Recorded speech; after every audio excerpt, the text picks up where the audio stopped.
오늘 하나님께서 우리에게 주시는 말씀은 로마서 3장 21절에서 28절까지 말씀입니다. 로마서 3장 21절에서 28절까지 말씀 우리 함께 읽겠습니다. 이제는 율법 외에 하나님의 한 의가 나타났으니 율법과 선지자들에게 증거를 받은 것이라. 곧 예수 그리스도를 믿음으로 말미암아 모든 믿는 자에게 미치는 하나님의 의인이 차별이 없느니라. 모든 사람이 죄를 범하였음에 하나님의 영광에 이르지 못하더니 그리스도 예수 안에 있는 속량으로 말미암아 하나님의 은혜로 값없이 의롭다 하심을 얻은 자 되었느니라. 이 예수를 하나님이 그의 피로써 믿음으로 말미암는 화목제물로 세우셨으니 이는 하나님께서 길이 참으시는 중에 전에 지은 죄를 간과하심으로 자기의 의로우심을 나타내려 하심이니 곧 이때에 자기의 의로우심을 나타내사 자기도 의로우시며 또한 예수 믿는 자를 의롭다 하려 하심이라. 그런즉 자랑할 때가 어디냐? 있을 수가 없느니라. 무슨 법으로냐? 행위로냐? 아니라 오직 믿음의 법으로니라. 그러므로 사람이 의롭다 하심을 얻는 것은 율법의 행위에 있지 않고 믿음으로 되는 줄 우리가 인정하노라. 아멘. 아담과 하와가 타락한 이후에 하나님은 인간의 죄 문제를 해결하시기 위해 하나님과 친밀한 인격적인 관계를 회복시키기 위해서 메시아를 보내셔서 이 죄의 문제를 해결하시겠다고 하는 언약의 말씀을 하십니다. 그 이후로도 하나님께서 선지자들을 통해서 이 언약의 말씀은 계속 해가시는데 무엇보다 하나님의 언약은 아브라함을 부르심으로 이어졌습니다. 그리고 하나님께서 이스라엘 백성들에게 율법이라고 하는 하나님의 백성들은 어떻게 살아가야 하는지에 대한 말씀을 주시고 그 하나님의 말씀을 온전히 듣고 순종하면 구원하시겠다라고 하는 길도 열어두셨습니다. 그러나 이스라엘 백성들은 하나님의 말씀을 맡았다는 특권을 가지고 있었음에도 불구하고 끊임없이 우상 숭배를 하고 우상에게 복을 구하고 하나님 말씀 듣기를 거부하며 순종하지 않았습니다. 그리고 결국 나라가 망하고 또 다시 포로에서 귀환한 사람들이 하나님의 말씀을 듣는 것 같았지만 그 이후로도 여전히 하나님의 말씀을 듣지 않았습니다. 그러면서도 자신들은 선택된 백성이고 자신들만 구원받고 이방의 모든 사람들은 다 지옥의 땔감이고 지옥에 가게 될 것이라고 주장하고 그렇게 스스로 믿고 살았습니다. 그러나 하나님은 하나님의 말씀을 맡은 이들에게 하나님의 말씀, 율법이 이들의 심판을 내리게 되는 기준이 될 것이라고 말씀을 하고 있다는 것입니다. 로마서 2장 6절부터 16절 말씀에 보면 하나님께서 각 사람에게 그 행한 대로 보응하시되 참고 선을 행하여 영광과 존귀와 썩지 아니함을 구하는 자에게는 영생으로 하시고 오직 당을 지어 진리를 따르지 아니하고 불의를 따르는 자에게는 진노와 분노로 하시리라. 악을 행하는 각 사람의 영에는 환난과 공고가 있으리니 먼저는 유대인에게요 그리고 헬라인에게며 선을 행하는 각 사람에게는 영광과 존귀와 평강이 있으리니 먼저는 유대인에게요 그리고 헬라인에게라. 이는 하나님께서 외모로 사람을 취하지 아니하심이라. 무릇 율법 없이 범죄한 자는 또한 율법 없이 망하고 무릇 율법이 있고 범죄한 자는 율법으로 말미암아 심판을 받으리라. 하나님 앞에서는 율법을 듣는 자가 의인이 아니요 오직 율법을 행하는 자라야 의롭다 하심을 얻으리니 율법 없는 이방인이 본성으로 율법의 일을 행할 때에는 이 사람은 율법이 없어도 자기가 자기에게 율법이 되나니 이런 이들은 그 양심이 증거가 되어 그 생각들이 서로 혹은 고발하며 혹은 변명하며 그 마음에 새긴 율법의 행위를 나타내느니라. 곧 나의 복음에 이른 바와 같이 하나님이 예수 그리스도로 말미암아 사람들의 은밀한 것을 심판하시는 그날이라 라고 말씀을 하고 있습니다. 하나님께서 유대인들에게 하나님의 말씀인 이 율법을 맡는 특권을 주셨지만 이들이 그 말씀대로 순종하지 않음으로 말미암아 그 율법이 이들을 심판하는 기준이 된다고 말씀하고 있고 이방인들에게도 하나님께서 율법의 기능을 가지고 있는 양심을 주셨는데 그 양심이 이방인들을 심판하게 되는 기준이 된다고 말씀을 하고 있습니다. 그래서 유대인도 이방인도 그 누구도 하나님의 심판으로부터 자유로운 사람은 없다는 것입니다. 또 앞서서 로마서 1장에 보면 인간들이 그 탐욕을 쫓아서 자기들이 원하는 대로 하나님이 어떤 분이신지를 알매도 불구하고 하나님께서 심판하시겠다고 말씀하시는 그 말씀이 있음에도 불구하고 죄를 짓는 것을 독려하고 각종 죄를 만들어냈다라고 말씀을 하고 있습니다. 결국은 그 누구도 하나님의 심판으로부터 자유로울 수 있는 사람은 없다라고 말씀을 하는 거죠. 그러니 구원의 길이 다 막힌 것으로 보여집니다.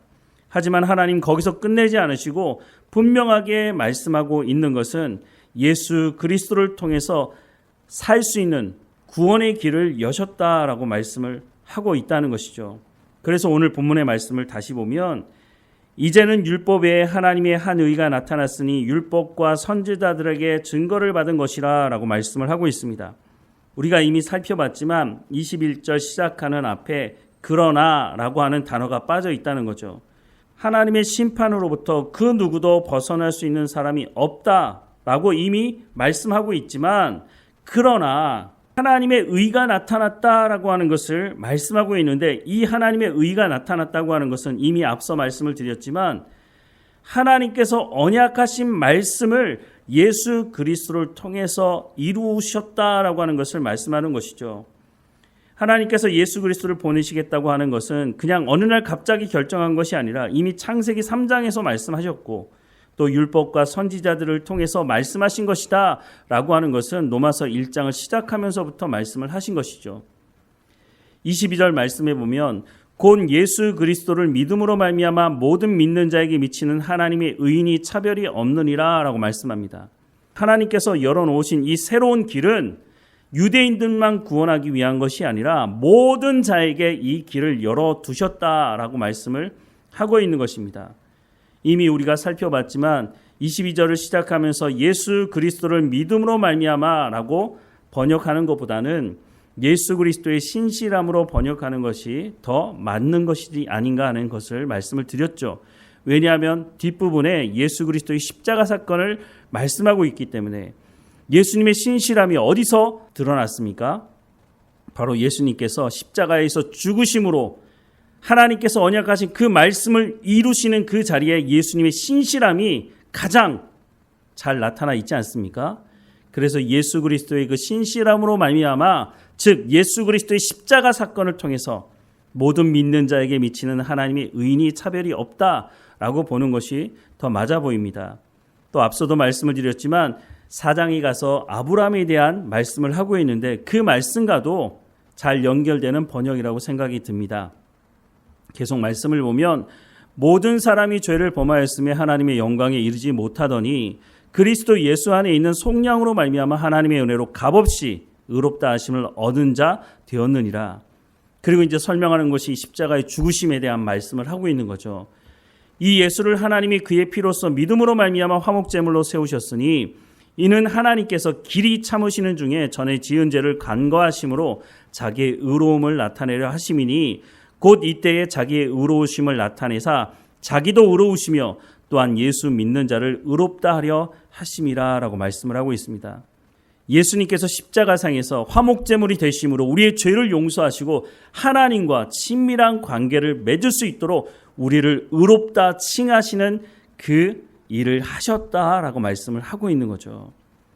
27절 말씀을 보면 그런즉 자랑할 때가 어디냐 있을 수가 없느니라. 무슨 법으로냐 행위로냐 아니라 오직 믿음의 법으로니라 라고 말씀을 하고 있습니다. 하나님께서 우리를 구원하신 것은 전적인 하나님의 은혜이기 때문에 우리가 어떤 행위로 어떤 법으로 구원받을 수 없다는 겁니다. 이 모든 예수 그리스도께서 이 땅에 오셔서 십자가 사건을 통해서 우리 가운데 죄 용서함을 베푸시고 우리를 구원하시는 하나님의 부름받은 우리가 성령을 통해서 예수 그리스도를 영접하는 그 모든 것을 뭐라고 말을 하고 있느냐? 그것이 바로 믿음의 법이다라고 말씀을 하고 있는 겁니다. 믿음의 법이라고 하는 것을 사도 바울이 만들어낸 말인 것이죠. 예수 그리스도가 이 땅에 오시기로 약속된 것, 그 언약을 예수님이 이 땅에 오셔서 성취하셨고 십자가상에서 피를 흘리시면서 우리의 죄를 용서하신 그래서 화목제물이 되셔서 우리가 의롭다 칭함을 받게 하시고 하나님과 친밀한 인격적인 교제 가운데로 우리를 부르신 것, 하나님의 백성으로 살아가게 하시는 것, 이 모든 것을 일컬어서 믿음의 법이라고 하는 말을 만들어서 이 모든 것이 바로 우리를 구원하는 새로운 길이다라고 말씀을 해주고 있는 것이죠. 그런데 28절 말씀을 보면 그러므로 사람이 의롭다 하심을 얻는 것은 율법의 행위에 있지 않고 믿음으로 되는 줄 우리가 인정하노라 라고 말씀을 하고 있습니다. 그러면 지금 로마서 3장 21절부터 28절까지 가장 중요한 말씀이 뭡니까? 바로 믿음의 법이라고 하는 것입니다. 하나님께서 우리를 구원하시기 위해 새로운 길을 여셨는데 그 전체를 포함해서 대표적으로 한 단어를 뽑는다면 그것이 바로 믿음의 법이라는 것입니다. 그런데 28절에 접속사를 쓸 때 그러므로라고 쓰고 있다는 겁니다. 그러면 27절이 중요한 말씀입니까? 28절이 중요한 말씀으로 보이십니까? 그러므로라고 하는 접속사 때문에 27절이 중요한 말씀이 아니라 28절이 중요하게 되는 것이죠. 그러므로라고 하는 접속사가 언제 쓰입니까? 앞에 여러 가지를 이야기하고 그러므로 결론은 이것입니다 라고 할 때 쓰는 접속사 아닙니까? 그러니까 우리에게 번역된 성경만 보자면 27절의 말씀이 28절을 설명하기 위해서 기록된 것이라고 볼 수 있는 거죠. 그런데 우리가 로마서 3장 19절과 20절 말씀을 볼 때 이미 한번 말씀을 드렸는데요. 로마서 1장 18절에서 3장 20절까지의 내용은 무슨 내용이었습니까? 하나님의 심판이 임할 수밖에 없다라고 하는 것을 말씀하고 있는 것 아니었습니까? 그런데 로마서 3장 19절과 20절 말씀을 보면 결론이 하나님의 심판이 아니라 율법의 행위로 그의 앞에 의롭다 하심을 얻을 육체가 없나니 율법으로는 죄를 깨닫는다라고 하는 것이 로마서 1장 18절에서 3장 20절까지의 내용을 말하는 것으로 보여집니다. 왜냐하면 3장 20절에 그러므로라고 하는 접속사를 쓰고 있기 때문입니다. 그래서 그때 뭐라고 말씀을 드렸습니까? 이 그러므로라고 번역한 헬라어 원어는 TOT라고 하는 헬라어인데 이 TOT라고 하는 이 단어를 번역할 때 그러므로라고 번역을 할 수도 있지만 왜냐하면이라고 번역도 가능하다고 되어 있습니다. 그러면 이 그러므로라고 하면 그러므로로 시작하는 그 말씀이 중요한 것이고 왜냐하면이라고 번역을 하게 되면 그 앞에 있는 말씀이 중요하게 된 것이죠. 그래서 3장 19절에 우리가 알거니와 무릇 율법이 말하는 바는 율법 아래에 있는 자들에게 말하는 것이니 이는 모든 입을 막고 온 세상으로 하나님의 심판 아래에 있게 하려 함이라. 그렇죠. 로마서 1장 18절에서 3장 20절까지 가장 중요한 말씀이 하나님의 심판이 있을 수밖에 없다는 것 아닙니까? 그러니까 20절에 그러므로는 왜냐하면이라고 번역하는 것이 맞는 것으로 보입니다.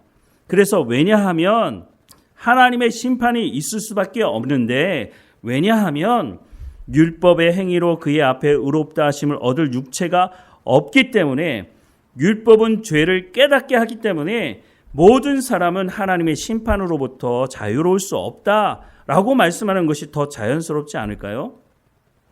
오늘 본문 28절 말씀도 마찬가지입니다. 27절부터 보면 그런즉 자랑할 때가 어디냐 있을 수가 없느니라. 무슨 법으로냐 행위로냐 아니라 오직 믿음의 법으로 우리가 하나님 앞에 구원받을 수 있다. 그 믿음의 법이 뭐라고요? 예수 그리스도께서 십자가에 못 박혀 죽으심으로 그 자리에서 하나님의 약속의 말씀을 신실함으로 예수님께서 이루셨기 때문에 우리가 예수 그리스도의 그 십자가 사건을 믿게 되고 그 예수 그리스도의 십자가 사건을 믿는 사람들이 바로 구원 가운데 하나님의 자녀로 하나님의 말씀대로 살아가는 그 구원 가운데로 우리가 부름받았다는 것, 그것이 중요한 것 아니겠습니까?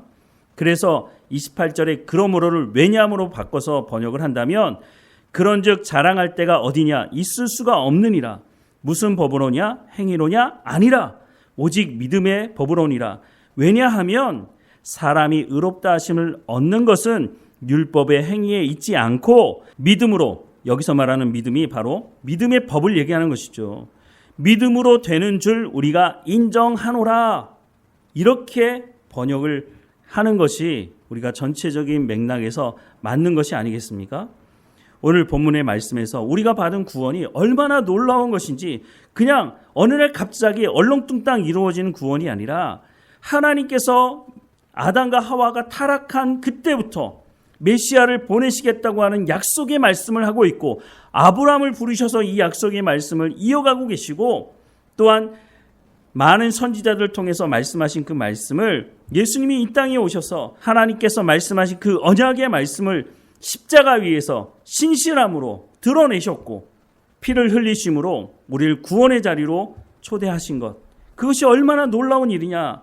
우리가 행위로 구원받는 것이 아니라 예수 그리스도께서 그 십자가에 죽으심으로 우리가 구원받은 것이 아니냐. 그것이 바로 하나님께서 새롭게 열어놓으신 바로 믿음의 법, 구원의 길이다라고 말씀을 해주고 있는 것이죠. 그래서 27절 말씀에 오직 믿음의 법으로 우리가 구원받을 수 있다, 이것을 부연 설명하기 위해서 28절에 왜냐하면 사람이 의롭다 하심을 얻는 것은 율법의 행위에 있지 않고 믿음으로 되는 줄 우리가 인정하노라 라고 말씀을 하고 있다고 하는 것이죠. 우리가 로마서 말씀이 어렵게 느껴질 수도 있습니다. 하지만 이렇게 로마서 말씀을 세세하게 잘 보게 되면 우리가 받은 구원이 얼마나 놀라운 구원인지를 알게 되는 것이죠. 무엇보다 우리가 이 복음을 제대로 알고 다른 사람들에게, 복음을 알지 못하는 사람들에게 복음이 무엇인지를 제대로 가르쳐주고 그들이 또 다른 사람에게 복음을 전할 수 있도록 해주어야 한다는 것입니다. 사도 바울은 로마에 가고 싶다고 말씀하고 있습니다. 그런데 왜 가고 싶다고 말합니까? 내가 알고 있는 이 복음, 이미 예수 그리스도를 믿는 사람들이 로마 교회에 있습니다. 그럼에도 불구하고 복음을 전하고 싶다고, 내가 너희에게 신령한 은사를 나누어주고 싶다고, 이 복음을 알고 가르치는 은사를 너희에게 전하고 싶다고 말을 하고 있는 것이죠. 이렇게 본다면 오늘 우리 교회 현실도 비슷하지 않나 하는 생각을 합니다. 우리가 예수 믿고 구원받았다고 하는 것을 알고는 있지만 그 안에 복음이 어떤 내용인지를 잘 모르고 그냥 살아가고 있지는 않습니까? 로마서 말씀을 통해서 우리가 복음이 무엇인지를 더 깊이 깨닫고 하나님을 더 깊이 알아가는 우리의 삶이 되기를 주님의 이름으로 축원합니다. 기도하겠습니다. 사랑하는 하나님, 우리 가운데 허락하신 이 복음이 얼마나 깊고 넓은지 높은지 로마서를 통해서 알게 하시니 감사합니다.